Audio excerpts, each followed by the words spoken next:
Welcome to SOS. Big show for you today. We're talking Rashee Rice out for the year, plus UNLV top 25 for the first time ever, plus Davante Adams. Is he going to get traded? A lot to talk about. SOS starts right now. That was maybe your quickest intro to a show ever. Ready to roll for the top of the show. Okay. Here we go. All right. 3, 2, 1. Hello there. Welcome to SOS. Big time show for you today. I am joined by my main man, James Edward Barrickman, the fourth. I was just talking with James for a second, literally right before the show. He was like, you're trying to make jokes that I'm not a frat guy. We all know Mike Davis, I'm not a frattish type guy, but you, my friend, are like, if you walked in a grocery store down an aisle, somebody'd be like, oh, that dude's like in a frat. That dude's in a frat, really? You don't feel Do that I way? really look like that? It's not that you, it's just your aura sometimes. Like you have, like I'm one of your best friends, so I know you have a lot more substance I appreciate to you. that. I wouldn't just say, hey, this dude is just a typical frat guy. But you are frat-like, aren't you? You weren't in a what frat. way? Yes, I was in a frat. frat, but like I don't like that I apparently give off the frat boy vibes. That like doesn't make, that's not a compliment. That's An an insult. Don't you think your IG profile picture is frat boy? Yeah, well, we'll talk about that later. Oh, you just want to go I'd on? like to move on. Can we talk about Kansas City? I want somebody to give us a response just on this, but all right, I'm not going to push the envelope here. All right, so guys, listen, lot to talk about. Later on, we're going to be talking about UNLV, top 25 for the first time ever, big time stuff there. Plus, we're going to be talking about Davante Adams and sink or swim. This whole trade nonsense, perhaps it's a good thing for the Raiders, perhaps it's a bad thing. We're going to be breaking that down and hearing your thoughts. But we're going to first start with the Kansas City Chiefs. Rashee Rice out for the year. Big deal. We asked everybody at home how you guys felt about the Chiefs. How much luster are they going to lose when it comes to just winning games because Rashee Rice is out for the year? James, let's get our first response off the top. This first one is from Avery Paralis on Facebook. Says, the defense is why they're undefeated and the reason why they won it last year, ... and the refs. Yo, Avery is 100% spot on. Steve Spagnuolo. Even with the refs thing? Dude, well, let's... Are you one of these people that are... Well, we've spoken about this before. I don't love the ref stuff, but they do get the benefit of the doubt sometimes. They've had a few calls this year. But I do want to give, credit where it's due. Steve Spagnuolo and that defense and what he's accomplished there is tremendous. I mean, we all know last year offensively they didn't look too hot, so it was the defense that took them over the top. And for a long time, I mean, Chris Jones, we just saw our boy Colin Cowherd today. He put the number one player he would start a franchise with outside of quarterbacks would be Chris Jones. And he's like... How old is Chris Jones? I mean, he's in his 30s, right? He's and 30. You would start... I don't know if I would pick him over Micah or something a little bit more younger.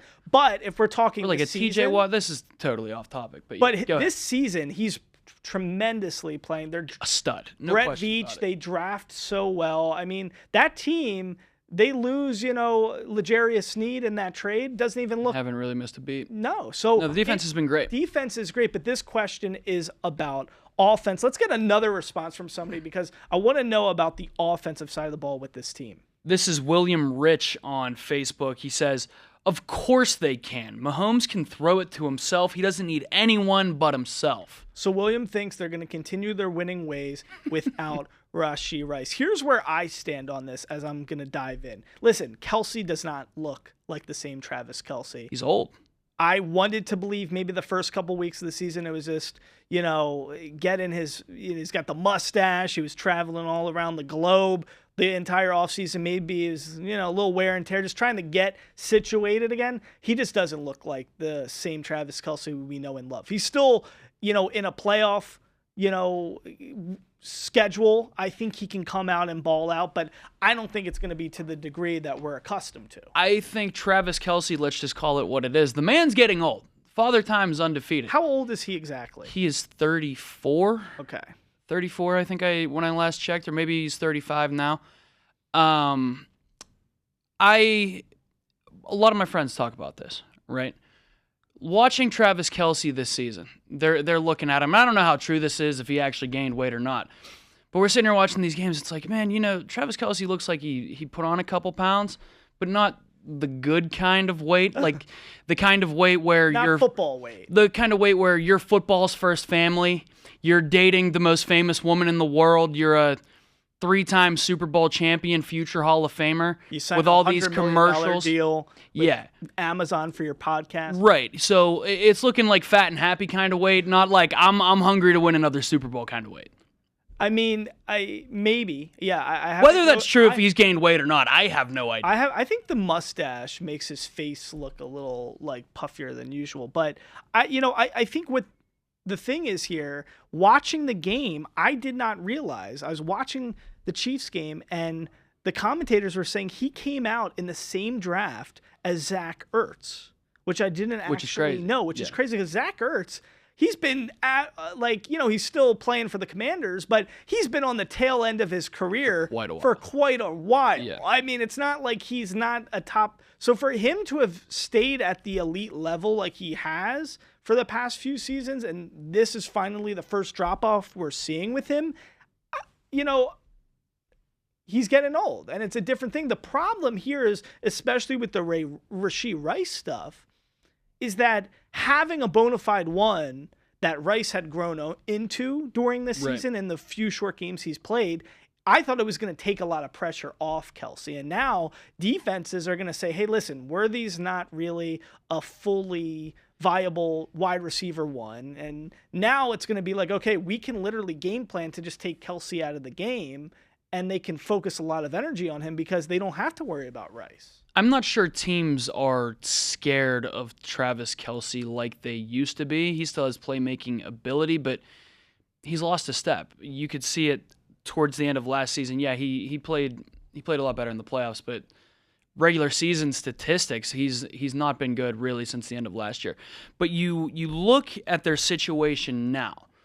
We were talking about the Chiefs last season, and it's like, this is the year to get the Chiefs, right? Because they don't have any weapons outside of Kelce. We didn't know about Rashee Rice. Now we look at this roster. They went out and got Xavier Worthy. They went out and signed Hollywood. Hollywood gets hurt. Now Rashee Rice, who was your number one, also out for the year. And we're talking about Pacheco missing a significant amount of time too now. Are they still going to win the AFC West? Yes. Now, are they still going to be able to, make a run in the playoffs without guys like Pacheco, Rice, in Hollywood, assuming those guys missed that kind of time? I don't know. But you look at their Super Bowl roster from last year, and you look at their roster without Rice, Pacheco, and Hollywood, it's not too far off. And when you're talking about guys like Patrick Mahomes and Andy Reid, those are the only two guys you really need at the end of the day. I think the Chiefs are going to be just fine without Rashee Rice. Somebody's going to have to step up. They're going to have to make a trade. Sky Moore, somebody's going to have to pop a little bit for this team to get to that next level. Because, Pacheco was defense, we can talk about that all day. Pacheco was a monster in the playoffs and in the Super Bowls. Now he's out. So now you got Kareem Hunt in the mix, who's old. Welcome back. It's between him and Carson Steele. So, yeah, the firepower that we're accustomed to is completely shot and not there. Right. I think, you were talking about this in the back office. We're going to be talking about him later on in the show. I think they're a candidate, even though it's in the same division, for Davante. Because there is a world, and listen, inter-division rivals, you probably don't want to do that. But what if they're giving you the best deal? Or if you're the Raiders and they're giving you the best deal, do you do it? What if everybody else is giving you a 2 and the Raiders are saying, we'll give you a 1? If the Chiefs would be the only person to give you a 1 and they add whatever else compensation with that, and, you're getting 2s from everybody out of conference, you'd have to think about it, right? Because you're not going to be competing in a position to compete with the likes of the Chiefs if you're the Raiders, while Davante is still an elite player, right? Telesco would have balls to do that. I don't think he would, but in that scenario that you're referencing, I think you'd at least have to think about it. Yeah, it's a fact. If you're being honest with you're at as a roster. I'm sure Brett Veach is making those calls. Let's get to another comment that we got from people at home regarding whether the Chiefs are still legit and can contend for a Super Bowl with Rice out of the picture. This is Rodney Zedeker on Facebook. Says, watch them pick up Davante Adams. He wants out of Vegas anyways. See, Richard, Rodney. Rodney, yeah. I mean, he's thinking what we're thinking. I want to talk about this real quick. Yeah. Because I'm saying we're talking about the weapons they have this year compared to last year. Is Xavier Worthy, could he develop like Rashee Rice developed down the rest of this regular season, down the stretch of this season? I think they're two different types of players. Certainly, for one. yeah. So I think, Worthy's more of a burner, and I think, I'm saying, could he develop into a wide receiver one like Rashee Rice did? Are we seeing that? But Rashee Rice had a whole year under his belt. Coming out of Rutgers, he was a rookie last year, right? That's what I'm saying. So now But he developed into a wide receiver one down the stretch last year. Right, I guess, but I think he even came out of the gate even stronger this year. No question, he took a step. So, I mean, he took a step even in the offseason. I would say even with off-the-field issues in the offseason, which a lot of people were scared about with him. I think Worthy is a game breaker, and I think in an Andy Reid offense, I think there's a lot he can do. There's elements of Tyreek Hill. There's elements of, Debo with him and how they're scheming things. So I think he can develop. I don't know if he's going to develop to be that number one guy that they need this season. I would like to see them make a move. I think there's a lot of guys that would be fascinating to me that they could try to pull the trigger on. I think Davante's one. We've seen even like bringing like a Michael Thomas kind of situation, like I would see them doing something like that because they take chances on older guys who do that kind of. They've done that with the Juju, Smith-Schuster, but I would be curious to see them go after some of those types of players and just see what they could do. What do you think? Is it out of the question to even think an Antonio Brown or something like that? That's totally. Is that totally? Antonio Brown is blacklisted from the NFL forever. It might keep him out of the Hall. We could have a totally different conversation about this and why Antonio Brown should be in the Hall. Back to Xavier Worthy. I have my doubts that a guy like Worthy could become a true wide receiver one because, granted, it's very early in his career. Through 4 games, he seems to be kind of a one-trick pony where if he's not catching the ball on a deep shot or on an end around, where else is he useful? Because he's not running those routes that the guys like Davante Adams, the guys like a prime DeAndre Hopkins could run. You know what I mean? I haven't seen that out of him yet.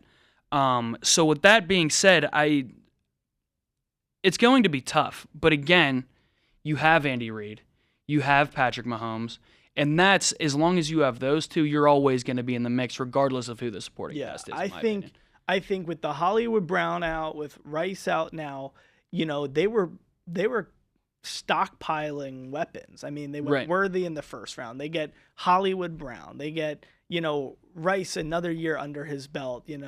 Pacheco another year. So they were retooling, and the offense was significantly better from a weapons perspective. They were like, at the onset of this, we're going to prioritize. We're not going to pay L'Jarius Sneed because we're going to try to put some more weapons on offense. And I think they knew that, and that was the game plan on how they were going to try to compete with another year of teams understanding, okay, defensively they're going to be top notch. We got to outscore them. And, which is fascinating because when we became accustomed to the whole powerhouse notion of the Chiefs, it was more about, okay, these guys are going to score every single time. It's just a race to X amount of points. That was what the Eagles Super Bowl with them was. Right. That was how it was played. Now, everybody has seen the past couple of years, it's not about scoring points, it's about their defense. The defense has really stepped up. Scoring when they need to. Now, I think those teams like Buffalo, the Ravens, teams like that now are like, we might be able to blow them out of the water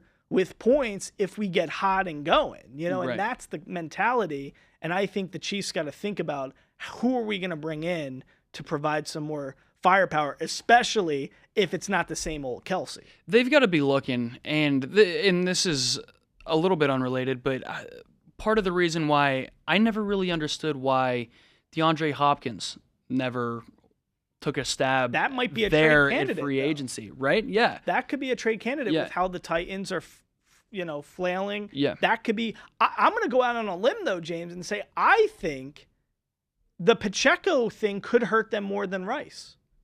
You think?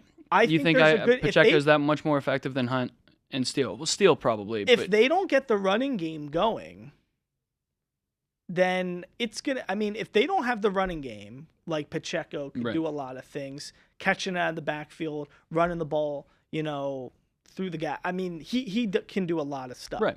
If he's out for 6, 7, 8 weeks and not really ready to make an appearance early in the playoffs, them not having a running game and then losing Pacheco, you could make a case, is more of a blow to this team than even Rice. I see where you're coming from. I just don't know if I agree. With the way that Mahomes could and Reed can make, Sky Moore could develop. I mean, the way that he is a quarterback, other guys could. Yeah, he can make people, he can turn grocery men into NFL players. I hear where you're coming from that perspective.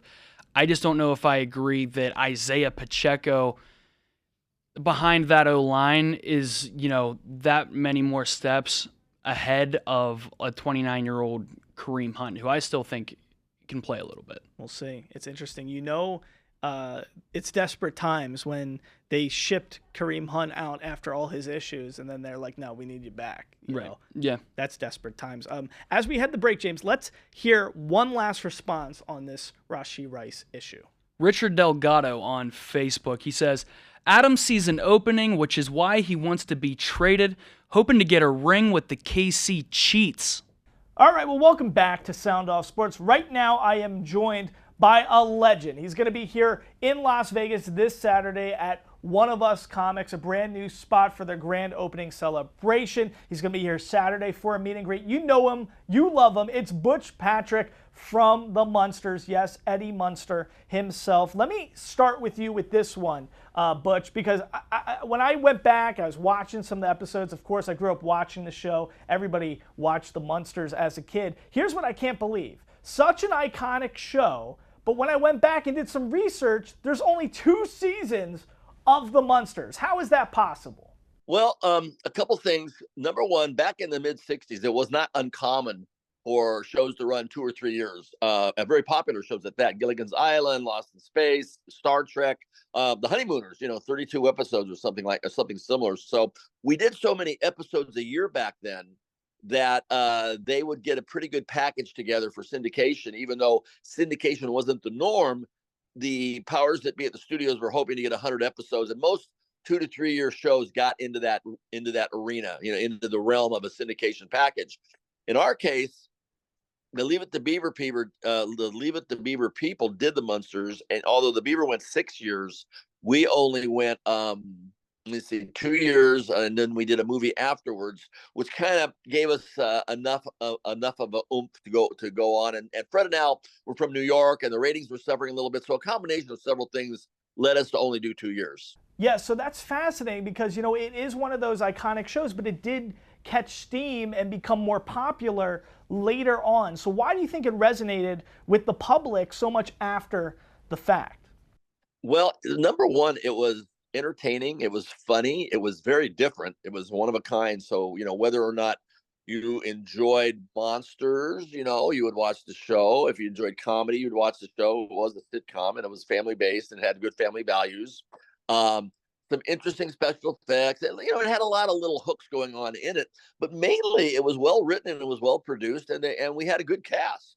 Yeah, really a remarkable cast. Of course, Fred Gwynn as Herman Munster. You have Grandpa Al Lewis, who is just hysterical. But, of course, a lot of the shows about Maryland, and I didn't even realize this going back to watch some episodes and do some research, there was actually 2 Marylands. You had Beverly Owen, and then you also had Pat Priest, who did a bunch of episodes. So very fascinating. There was a change. What was the deal with that? Why did we go from Beverly Owen to Pat Priest? She went out to do a pilot, and she was a New Yorker. She was in love, and her agent pretty much crossed her up and told her, you'd only be there for a week, go out for the paycheck and the credit, and you'll be home.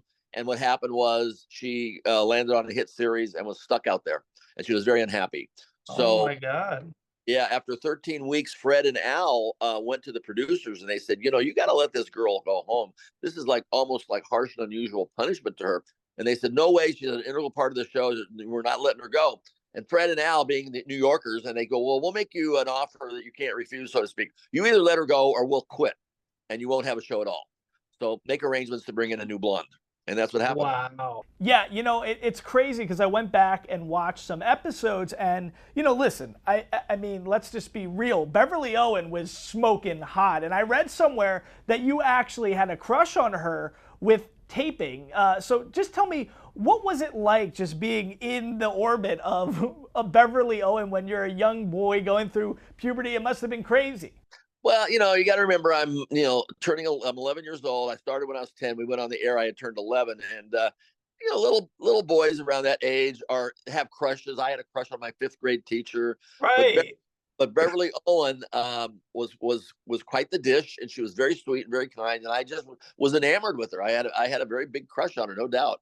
Not that Pat Priest wasn't wonderful, but for some reason, I was a little smitten by Beverly. Yeah, it's not that, Pat Priest, I mean, beautiful woman, but Beverly Owen just had more of a youthful look, and I think it played well. And she was just striking, but it played well with the whole cousin dynamic. But, what's really, truly genius is just the concept of Cousin Marilyn being considered grotesque by the Munster family. Like, drop dead gorgeous to everybody else, but within the family, the Munster family, they just think she's, grotesque. That concept, brilliant. Tell me what you think about that and how big of a role how that functioned within the storytelling of the show. It was, and people that are, really, really big fans of the show may or may not notice this, but the show shifted, in my opinion, quite dramatically when Beverly left the show.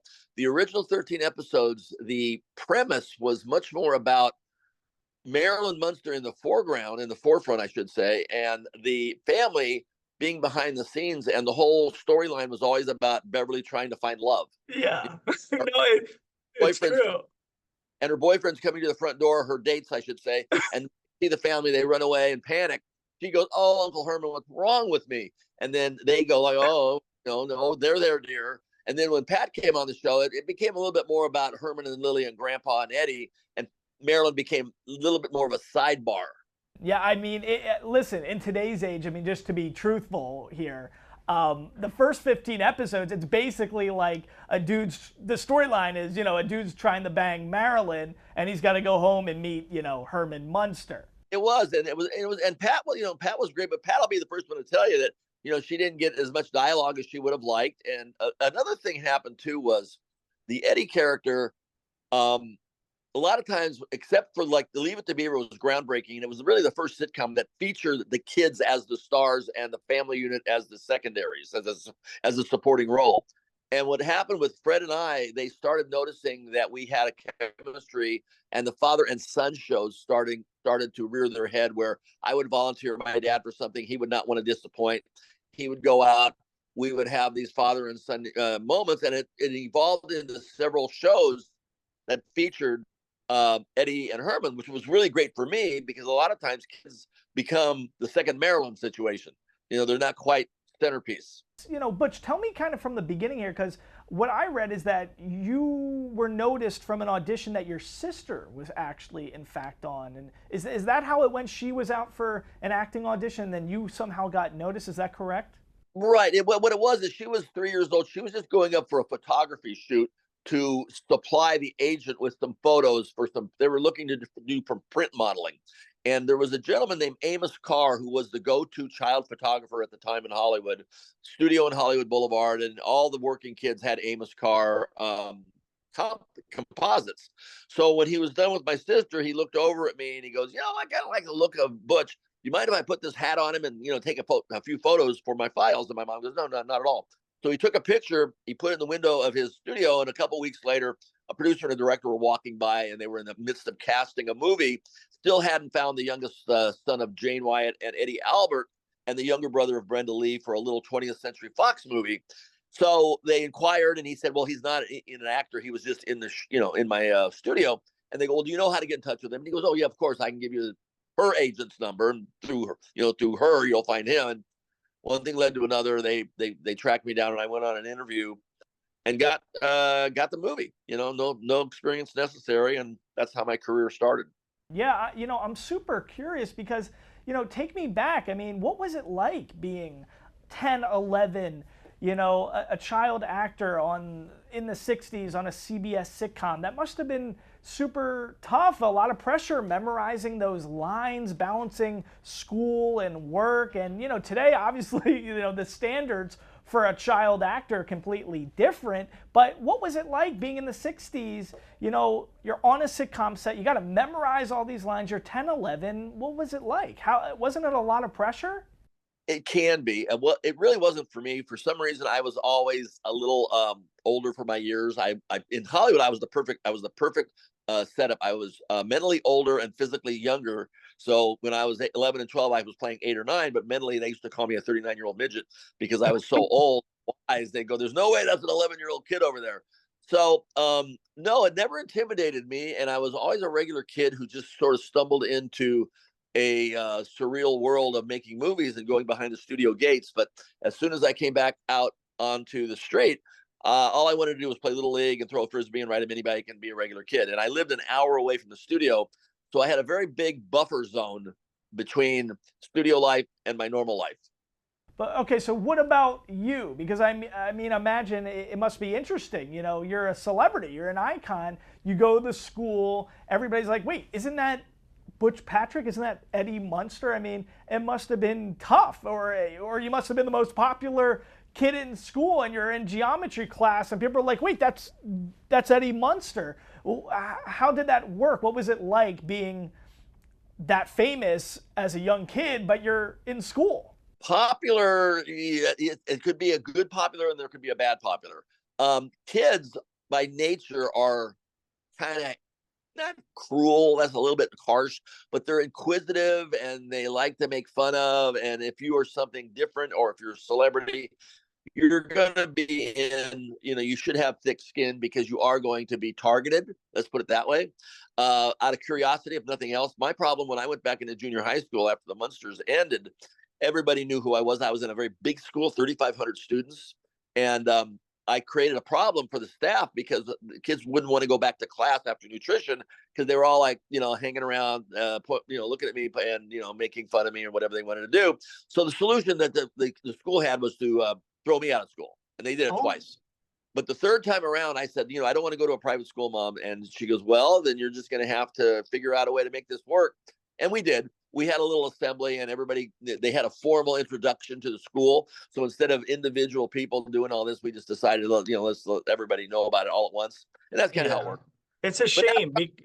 It's a shame. I feel for you because it's like at one side of the coin, it's like, what a privilege and what an honor to be that talented as a youngster, to be in that situation and be an icon. But then it's also, you can't have the childhood kind of thing. Well, I got to tell you, it worked okay for me because I got through it very, very quickly. Immediately, a couple ninth graders came to my rescue and kind of befriended me. So I had my little protection unit going on. But mostly, I put myself in their position. Had I been the regular kid and another kid came in, I probably would have been doing the same thing. So I never really took it personal, and I never let it get to me, and I never got mad about it. And it was just more of a part that goes with the territory. It's like, when you become famous or whatever you're on, if you're in a situation, that's part of the deal. And if you don't like doing it, don't do it, I guess. But as a kid, really make that choice. You just kind of went to work, and then the Munsters took off like a rocket. Okay, real quickly, a couple last things I just want to ask you. One thing in particular, my mom wanted to make sure I asked you, and it is funny. I'm big with moms. Moms love you, but I gotta ask you about this hairline because it is a striking situation. This whole hairline with the werewolf. Tell me, what's the story behind the hairline? Well, we actually went into production without that hairline, and the one scene, only one scene made it to the TV set, and there's a scene where there's a love potion episode, the first episode, and the neighbor falls in love with Herman, and it was meant for Marilyn, and she didn't have the oatmeal, so she went to school without it. Everybody else ate the oatmeal, and everybody started falling in love with him. So there's a scene of me running home from school with a bunch of girls chasing me, and if you look really closely, you'll see I don't have a widow's peak. So what they did in the dailies, they go, he's not believable as the offspring of Herman and Lily. He looks too normal. The pointy ears just aren't cutting it. So Mike Westmore, who, by the way, is one of the most famous and greatest makeup people in history, he was my makeup man. I was his first ward as an apprentice for underneath Uncle Bud Westmore. So Mike took it upon himself to put on a widow's peak and put on dark eyebrows, and he also created the Wolf doll at the same time to give me this statement type of thing going on, and that's how the widow's peak came to be. Yeah, that was genius. Same thing with the whole doll, because listen, every kid, right, has an action figure, a doll, something like that. So it really was a smart move there. But okay, a couple last things I got to ask you. So I'm curious, is there an Adams family without the Munsters? Because the Adams family came along much later, right? No, we were on the same 2 years. What happened was the Adams family. Yeah, they were up. They actually came on the Friday before. We were on the Thursday the 24th. I think they came on Friday the 18th. But we ran 7 more episodes than they did. But what happened was they were a comic strip, the New Yorker, the Charles Adams, very dark humor comic strip. The Munsters had actually been on the drawing board since 1955 when Bob Clampett, the animator, wanted to do a cartoon version of the Munsters, friendly universal monsters in a friendly environment. That never caught up. And then after Leave It to Beaver went off the air, Connolly and Mosier were looking for something to do. And the reason they did it is because the Universal Studios, had this monster thing down to a T. I mean, they did the greatest monster movies of all time. And they had the sets, and they had the techniques, and they had the style, and they had the lighting. So everything that they utilized from the monster movie genre, they applied, except they inserted Leave It to Beaver family value scripts. All right, gotcha. Yeah, that makes a lot of sense. It's kind of like if you have a tomato sauce factory, you might as well open up a pizza shop. Right. And then the Adams family caught wind of that. The people at ABC caught wind of what was up, and then they threw together the Adams family to sort of not ride the coattails, but to be competitive. They were looking for stuff to do, and it worked out really well for both of us because, we weren't up head to head, so it wasn't like one or the other. But the fact that they were both on the air simultaneously sort of, you preferred one, but you watched them both. Well, it's the great Butch Patrick. We thank you so much for being a part of this. You're going to be down here in Las Vegas, downtown Las Vegas, at One of Us Comics and Toys for the grand opening. It's a great opportunity to do a meet and greet with you, Butch, snap that pic, do all that great stuff. And I see there in the background, you got the Beatles poster. I know you're also a great musician as well. You got to tell us, who is the best Beatle of all time? Who's Eddie Munster's favorite Beatle? Well, at the time, I think, Paul was everybody's favorite Beatle, but over the years, George has become my favorite Beatle. I was very good friends with his older sister, Louise Harrison, for over 20 years before she passed. And I really got to know George, and, he was sort of shut out by the Beatles. And as soon as they broke up, he came out with All Things Must Pass. He had such a huge catalog, and he did the Bangladesh. He was so far ahead of his time and doing such great work and so spiritual that, yeah, George is my favorite. That's interesting. And you know what? If you know your Beatles history, truly, George was the kid of the Beatles. He was far younger than all the other Beatles. He was kind of like the Eddie Munster of the Beatles. You're hanging out with Fred Gwynne, all that kind of stuff. He's hanging out with these older guys. He was a much younger guy when he joined the Beatles. Well, every time I drive through Benson, Illinois, they have the George on the side of the highway thing because that's where Louise's first house was when he came over at 16 years old, I think, and visited her. And they actually had a bed and breakfast called the Hard Day's Night there. So, yeah, that was over the years. Beatles were amazing, wonderful. Talk about a short run with longevity. We want to thank the great Butch Patrick. Thank you so much for joining us. Make sure you come see him Saturday, One of Us Comics, downtown Las Vegas, for their grand opening. Great opportunity for a meet and greet. Snap that pic with Butch Patrick. And thank you, Butch, just for keeping this iconic show alive. Even if you go to Munsters.com, it says presented by Butch Patrick. So you're keeping around this icon for us, and we appreciate that. Thank you, Mike. All right, welcome back to SOS. So, big stuff out of UNLV when it comes to the football Rebels. Barry Odom in his historic era with this team. They are in the AP Top 25 for the first time ever in program history. We asked you guys at home, do you think this UNLV football Rebels team is going to make the college football playoff, expanded now to 12 teams? James, let's hear our first response that we got from somebody at home. This first one is from Kevin Leake on Facebook. He says, nope, they would have to finish the season undefeated. Not going to happen. Plus, the NCAA has their favorites, which will always be ranked higher, even with a loss or two. They would need to beat a pretty high-ranked team to even break the top 15. Kevin, I disagree. All right, that's Kevin. Let's get one more response. Let's just go two right off the bat. All right, this is from Ray Arbisu on Facebook. He says, hopefully they do it. Would be huge for the program. They better think about how to pay Odom more money or he will leave like Kruger did. Okay, so Kevin says no, Ray says hopefully, and we got to pay Odom. So let's start with everything going on. So, I mean, 4-0, first time ever that they're in the top 25 for the AP.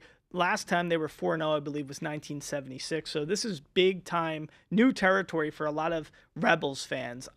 Listen, college football, the nature of college football, the margin for error is very slim for most teams. So, yeah, if they do lose one game, there's a high likelihood they're not going to make the college football playoff. The big games that they have still on this schedule is Boise State, Oregon State, and even this Syracuse game this week. This weekend, yep. So where do you disagree with Kevin? You think... Yeah. Listen, the way the playoff is set up, the highest ranked group of 5 team, and this is why I don't think Kevin actually understands how the playoff works, and a lot of people don't. Explain it. The way the playoff works is that you have the 5 highest ranked conference champions at the FBS level. So the notion that the SEC and the Big Ten get automatic bids is incorrect. In theory, you could have the Conference USA champion, the Mountain West champion, and we'll say the American champion, all in over, let's say, a Big 12 ACC or, team that didn't Pac-12. win the ACC championship. Right. No, that won their conference but are unranked. Point.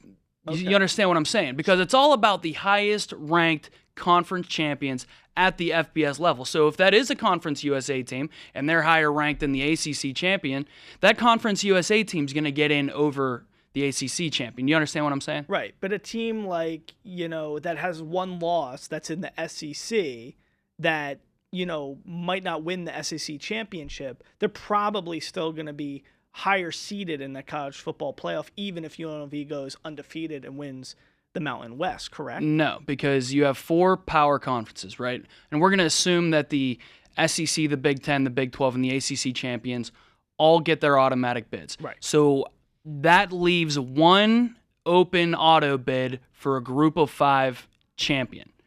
And that team would get in over the SEC runner-up automatically. So when you're looking at it in your UNLV, you just need to win your conference and be ranked higher than, let's say, because I know Liberty was one of the sexy group of 5 picks that were supposed to make the playoff, and they already have a loss on the year. UNLV just needs to be the highest ranked group of 5 champion at the end of the season, and that would guarantee them a spot in the playoff. All right, so just rapid fire. So is there an automatic bid if you win your conference? If you win the Mountain West, you get an automatic bid into No. Right. So that's a no. Yes. So so that's that's big. Right. So nobody gets an automatic bid. So there are no automatic bids, meaning so if they go undefeated and win the Mountain West title, that's great, but it's still going to be a lot of it's going to be consideration about where that ranking lies in that top 25. Because of where they're at. And because of their strength of record. Right now, ESPN has them ranked the 10th best strength of record in the entire FBS. Wow. And you look at a lot of people who do their own bracketology now, UNLV is the pick largely across the spectrum of media members to take that 12 seed and to get that last automatic playoff bid for the 5th highest ranked conference champion out of the FBS. But there are no automatic bids. There are no automatic bids. There is no automatic bid. The only way. But you just said automatic bid. There is no automatic bid. Just because you're an SEC team does not give you an automatic bid. And maybe I should have not phrased it this way. Right. Just because you're in the SEC doesn't mean you get an automatic bid. Now, if you are the highest ranked conference champion in the entire FBS, then yes, you get an automatic bid. If you are one of the 5 highest ranked conference champions in the entire FBS, then yes, you get an automatic bid. But your conference affiliation does not matter. And that's what I should have come out of the gate with. So that makes sense. So, I mean, listen, so knowing all that and understanding that to the degree that you do, James, does that give you a lot of hope that they are going to find a spot? I think that it's between them and Boise State. I don't see any other G5 team that really could compete. I think Boise State's really good. They took Oregon down to the wire. They got Ashton Jeanty, who is a legitimate Heisman candidate, stud. I think that is by far UNLV's biggest test. Thankfully for UNLV, they get them at home. I think whoever wins the Mountain West, and I really think it's just between UNLV and Boise State right now, the winner of that conference title game is going to get the automatic bid and get probably what will likely be the 12 seed in the 12-team playoff. Wow, it's exciting stuff. Let's hear another response we got from somebody at home. This is Michael Harris on Facebook. He says, absolutely, especially if they keep playing with the same passion and effort that got them here. They need the community support at their games. Get your tickets. There you go, Michael, liking that community. They're filling up that lower bowl. Hey, filling up that lower bowl. People are excited. This is what people are talking about in this town, and there's a lot of off-the-field drama. We spoke a little bit about it last week with NIL drama, and Matthew Saluka, Haj Malik Williams comes in, looks great. So a lot of talk surrounding this team, both positive and negative, but people are talking about UNLV football, and that's the name of the game. Let's hear what Nicholas has to say over here. This is Nicholas Haskell on Facebook. He says, if they go undefeated, and only if Boise is ranked when they beat them, I still see them being left out. That is going to be a massive game. And if it were being played on a Saturday instead of a Friday, a potential college game day location. McAfee could be bringing his stuff if it was on a Saturday. So we got the Friday game coming up against Syracuse. And then the 2 big games that we're looking forward to on this schedule are really Oregon State, Boise State. From the way the defense has looked, James, because you are the producer of Red Zone, here at our station with Paloma Villicana, you really know what's going on with this team, the ins and outs. Do you think they can lock up Boise State from a defensive standpoint? Because, I mean, they're firepower. That's tough. That's tough to say. Because what I think a lot of UNLV's success has been is not only that Barry Odom is a great coach and they have a great staff. Coach Shear's done amazing work with that defense, and Brennan Marion has that offense looking, and now with Haj Malik Williams, like a world beater. It's tough to say. I think what has kept UNLV so dominant, over this year and a half is that they have a lot of power for transfers from Barry Odom's time at Missouri, his time at Arkansas. He's an SEC guy. They are just getting in talent that they normally otherwise wouldn't. Can they lock up Boise State? That's tough to say because Ashton Jeanty, I don't think they've seen a monster quite like Boise State yet. I mean, I don't know if they've come into the mix with it. I mean, he's going to be like a first, second round type of guy. He could be the first running back off the board. Probably, actually, he will be. I'm just going to come out and say it. He's going to be the first running back. We just don't know if he'll be a first or a second round pick, depending on how they treat running backs in the specific year with the draft. But yeah, it's exciting stuff. And then that leads the other question that one of our callers did tell us is basically, so all the success also brings that depending gloom and doom that does Barry Odom leave us after something like that, because the way he's transformed this program, he might be looking at a top-tier SEC college job, It's terrifying if you're a UNLV fan, because you've never seen this kind of success before. And as Ray Brewer put it on one of our shows, we're used to seeing 2-win UNLV playing in front of no fans, hoping to God we get 6 wins and beat Reno. Right. Now you're looking at the bigger piece of the pie here. we could get to the college football playoff, and a playoff berth with the money that would bring in the attention it would bring the program could just be a launching pad to God knows what, a potential Power 4 invite. Maybe the Big 12 would get you. And but there's so many. And I think that's part of the conversation surrounding Barry Odom. Right. And part of the reason why they stayed in the Mountain West, because you're getting about 25% of the revenue in the new Mountain West. Right. And I think the reason why they didn't jump at the first opportunity to go to the Pac-12 is because they're sitting here, hey, we're making more money in the Mountain West anyway. We can hang out here, and depending on how this season goes, we could potentially hop over to the Big 12. And I think jumping to that kind of conference would be exactly what you need to keep a guy like Barry Odom. Yeah, it's true. Would you say, just for everybody at home, I mean, after SEC, after Big 10, would you say Big 12 is that next power conference that everybody, is that the third in your book? I think assuming that the ACC collapses and there's rumblings that Clemson and Florida State and some other schools won out. Right. Right now, with Florida State and Clemson, you cannot put the Big 12 over the ACC, given how the Big 12 has been gutted, losing Oklahoma and Texas. On the day that the ACC does collapse, and I think that day is coming, the ACC is just going to die out totally. There's not going to be an ACC anymore because you'll have Clemson, Florida State, and some other big dogs, big other brands maybe go to the SEC or the Big 10. And the rest of those kind of middle-tier schools, the Pitts, the Syracuse, NC States, Virginia Techs, they'll probably go to the Big 12, and the ACC is just going to dissolve totally. That's what I think is going to happen. It's crazy, all the stuff going on with college football. But you see, there's so many implications for even the winning for this team. It's much more than even just the the after effects beyond just making it to the college football playoff. The semantics and just all the implications of what could happen, it's crazy because it could lead to Big 12, entry. It makes this season, there's so much on the line this season. Right.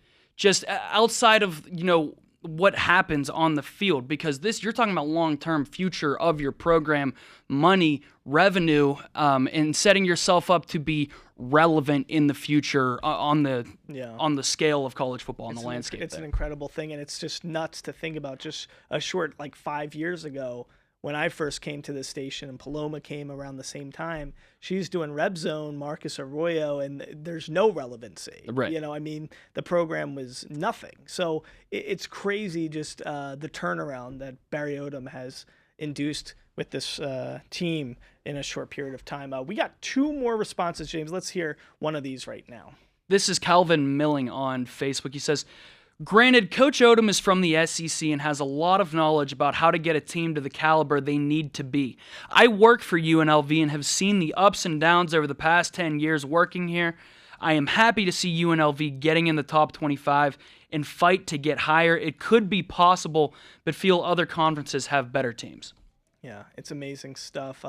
As Vegas is becoming the sports capital of the world with so much great stuff going on from the Aces and Raiders and potentially the A's come in here and all this big time stuff. The fact is, UNLV football is the biggest story right now in the city, and it's no question about stuff. it. James, as we head to break, let's hear our last response. This is Xavier Johnson on Facebook. He says, they'd essentially have to go undefeated for a chance to make the playoffs, and Boise State would have to keep winning before their game to make that win even more impressive. Oh, yeah, it is sink or swim time. We're going to be talking about all these trade rumors going on about Davante Adams, star wide receiver for the Raiders.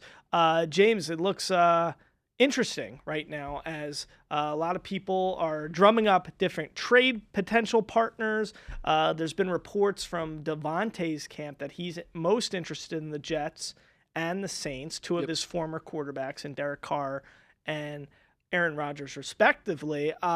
First of all, we kind of spoke about this last time around in here, just how we thought, we touched on this. We're just like, listen, maybe it is a good thing for the Raiders to kind of just 100%. Move towards the future, try to see what they can get from their biggest asset and move forward. And now it looks like that's going to happen. There's been, an Instagram post that Coach Antonio Pierce potentially liked. When asked about it at his presser, he said, we're just focused on Denver. He gave the Belichick response. So there's a lot going on here. First of all, you think this is all legitimate and this is all a real thing, right? As far as the trade rumors? Yes, and Yeah. and Adams 100% wanting out and all this kind of stuff. I mean, yeah, if you're Adams, why wouldn't you want out? You know, I think a trade would be ideal for both sides, because if you're the Raiders and you're being honest with yourself, Davante Adams is not a part of your future plans. He's not going to be part of your future success. I know that you're saying that you are still trying to win games this year, and that's great, but let's be real here. Gardner Minshew and Aiden O'Connell are not franchise quarterbacks, guys that are going to win you playoff games and potentially a Super Bowl. So until you get that guy, you can't be serious about actually competing and playing for a Super Bowl. With that in mind, when you have a guy like Davante Adams who's on the last leg of his career, you owe it to him. When you don't have a quarterback to get him the football, or really a team around him to maybe help him ring chase, you owe it to him to get him to a team that can do that for him. And when you're looking at it next to the fact that you're probably not competing anytime soon, it would be best for both sides to do a trade.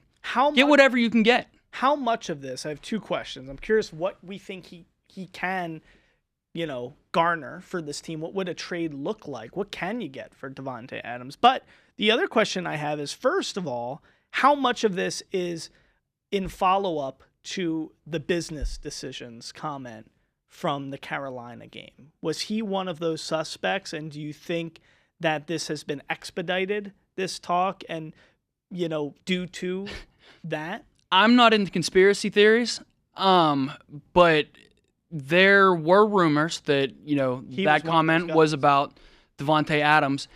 And when you look at the fact that the next week he didn't play, he sat out with a hammy and they won.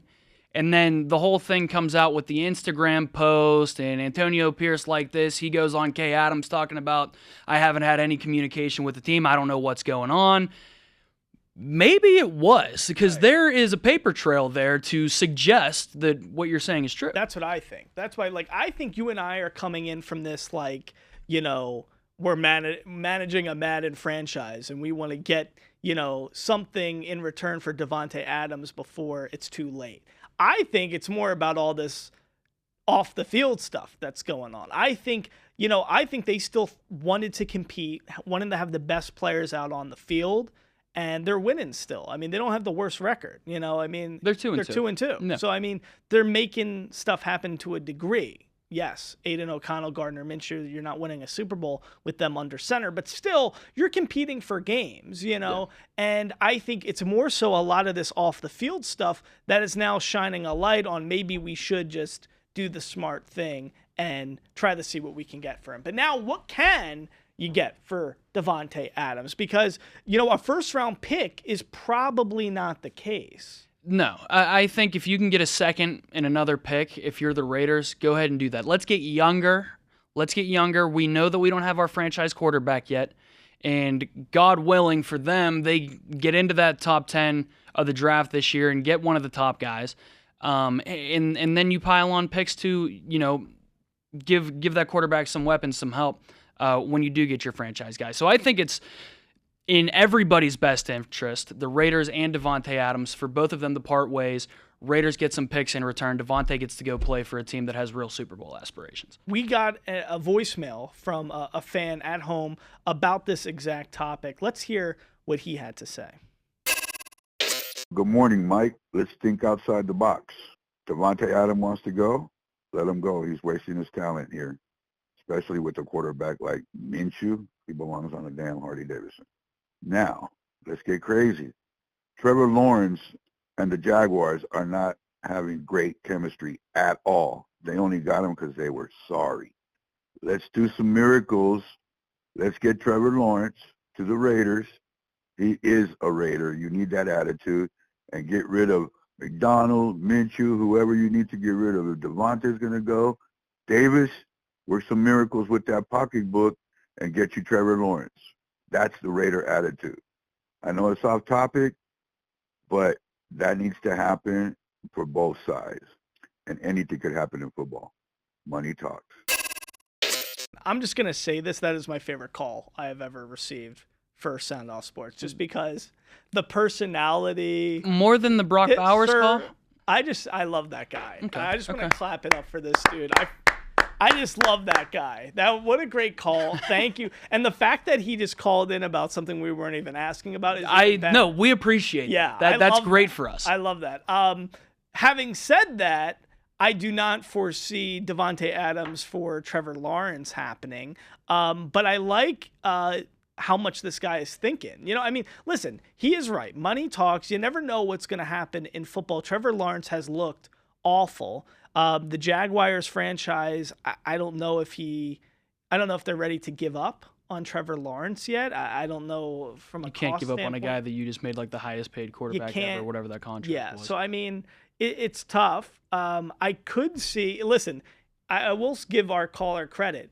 If there was any organization where that, like, you would just wake up and see Trevor Lawrence was traded to a team, it would be the Raiders. Like, yeah, you know, it's not happening anywhere else. But I think, you know, we got to think realistically what fit Davante Adams would work for, because I think the truth is I don't think Davante Adams is moving the needle enough for the Jaguars to even be interested. They're loaded with wide receivers. No. So they might not be the best. Brian Thomas looks like a stud out of LSU, the first-round pick. They got Gabe Davis. They got Christian Kirk. They got Evan Ingram. They got a lot of pass catchers. They got Travis Etienne in the backfield. They're loaded with a lot of stuff. Their problems are more nuanced, I think, about what's going on there. I wouldn't be surprised if Doug Peterson. I mean, Davante Adams would be their best receiver. He would be their best receiver, but I don't know if that's solving the problem. No. So I don't know. There's a lot of teams like that. Right. So the Jets. So, well, hold on. So let's talk about this. Where do you think, because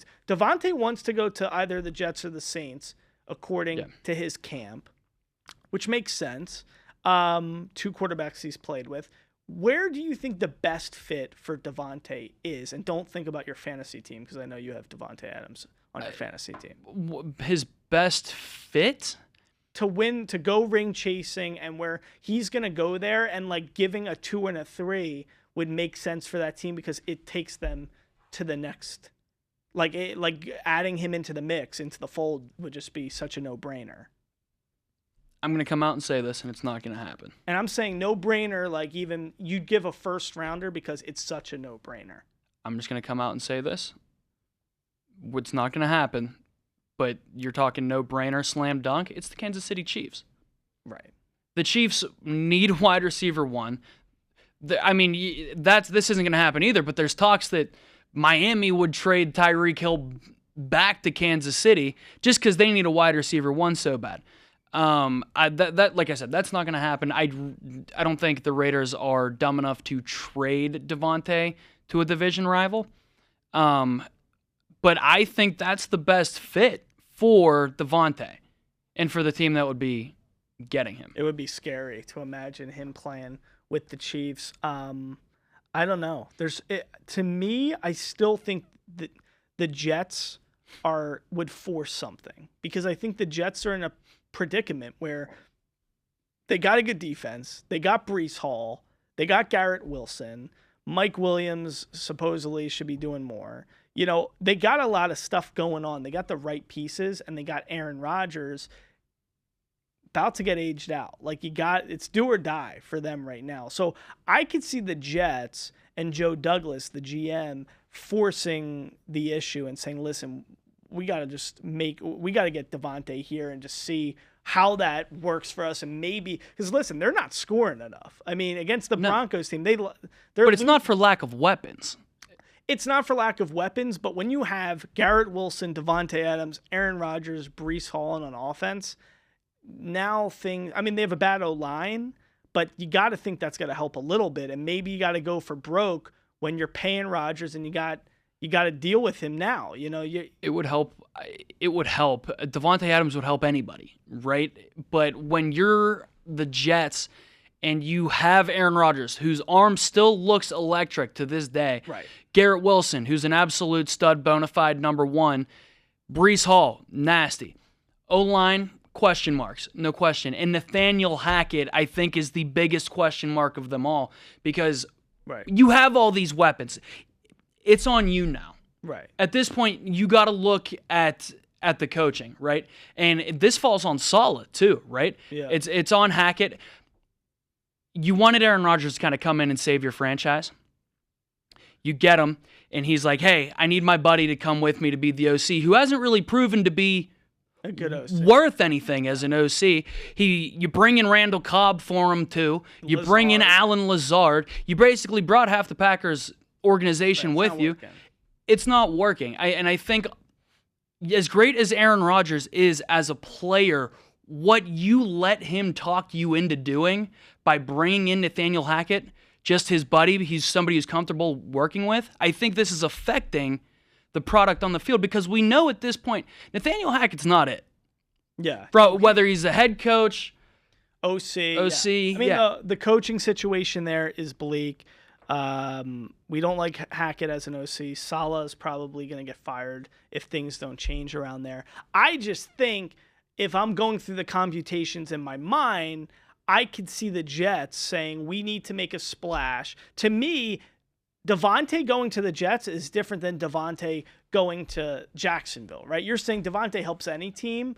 I just think, okay, Davante could push them to a playoff kind of berth, having two top 10 wide receivers, potentially two top 5 wide receivers on your squad. Now, I mean, that's got to open up stuff for the team a little bit. And you would think having Rodgers, having Brees, having that defense. I mean, the defense is the difference there. You don't have to score as much with a defense that's that elite like that. The defense is dominant, right? So that's what I'm saying. If you can get a little bit more help on offense. You just scored 9 points at home versus Denver. But how many did they give up? 10. Right. That's what I'm saying. So in the NFL, if you're only giving up 10 points to an opposing team, and you already got Wilson, you got Brees, you got A-Rod, maybe you just make the trade for Davante, because it's like, yeah, we just need to score a couple more touchdowns. And we're not trying to score 30 points a game. We just need to score 21 points a game. I think from your perspective of, because Davante would help everybody, would he help the Jaguars more or the Jets more? He'd help the Jets more, because there's much more of a fall off from Garrett Wilson to their wide receiver 2, Mike Williams, who's never healthy, by the way. Right. And yes, Davante Adams stepping in as that, wide receiver 1, 2, would definitely help them out. I'm not denying that. I just question the man pulling the strings, the man drawing up these plays, Nathaniel Hackett. If it looks still this bad with Aaron Rodgers now healthy, and you're still scoring the same amount of points you scored with Zach Wilson, this is on you, bro. Yeah. You know what I mean? Yeah, I mean it's not a pretty picture. This is ugly stuff, and it's puzzling because coming into the season, people were thinking Jets Super Bowl. That was insane. Whoever was saying that, you're just out of your mind. People were thinking that. I mean, with the defense, not smart people, with Rodgers, all that kind of stuff. It's crazy. Before I let you go, James, and before we say goodbye to you all at home, I just want to know, so what do you think's going to happen? What's your prediction with Adams? First question, does he get traded? Yes. Where does he get traded? The Jets. So you're going to give me all this crap about how it makes No, wait, hang on. I was never giving you crap about I wasn't giving you crap about thinking he was going to go to the Jets. For a joke. No. I would agree with you that the Jets are the most likely spot. I just don't think he's going to help the Jets at all. Okay. It's not you that I'm taking issue with. It's the Jets that I'm taking issue with. So you think he'd help the Saints more? No. I mean, what are we looking at with the weapons here with New Orleans? I mean, you got Olave, Rashid Shaheed. I mean, he would make a lot of sense. It's a similar situation, although I really like, what's that OC in New Orleans? Clint Kubiak. Yeah, love Clint Kubiak, what he's been doing there. See, to me there, it would be scary because you got Olave, you got Davante, and now you can make Rashid Shaheed strictly the burner. Right. Which would be kind of scary. It's kind of like making Jamison Williams, your 3 rather than your 2, Right, which would yeah. be cool. You know, like if the Lions had Amon-Ra and someone else and then JMO, it just has to run hot routes. As we're sitting here talking There's about it, space. I like him more in the Saints offense Yeah. because of Clint Kubiak. In DC, him and Davante are very familiar from their college days times with the Raiders. Can I change my answer Sure. from No the rule. my early answer from the can. Chiefs to the Saints? I think that would make the most But it's sense. all similar teams. It's teams that are in the mix now. Yeah. They're starting to get a little older. I mean, there's not a lot of time to waste. So you're mortgaging the future to win now. Right. And that's the whole concept. So the Saints would trade that second round pick. The Jets should trade that second round pick because you're trying to, you're trying to win now, and Yeah. that's why I think the Jets, there was even talk, maybe do they take Roma Dunze instead of taking Olu Fashanu out of Penn State, Yeah. the O lineman they took. The point is, Davante helps them win tomorrow, especially with the kinship that he has with Rodgers. So we'll have to see what happens. I'm going to say, though, New Orleans. I think that's where it's You think New Orleans happens? I'm going to say New Orleans. I think the Jets are a little more desperate right now with everything they've, given up to get Rodgers and Yeah. every, that whole entire situation. I think the Jets are going to be the one that pulled the trigger and get Davante. Yeah, we'll see what happens. I'm curious what this trade package is going to look like. Thank you guys so much for joining us on Sound Off Sports. We'll see you next week here, back in the den at FOX5 Studios. Until then, that's James Edward Barrickman the fourth. I'm Mike Davis. We'll see you next time here at SOS.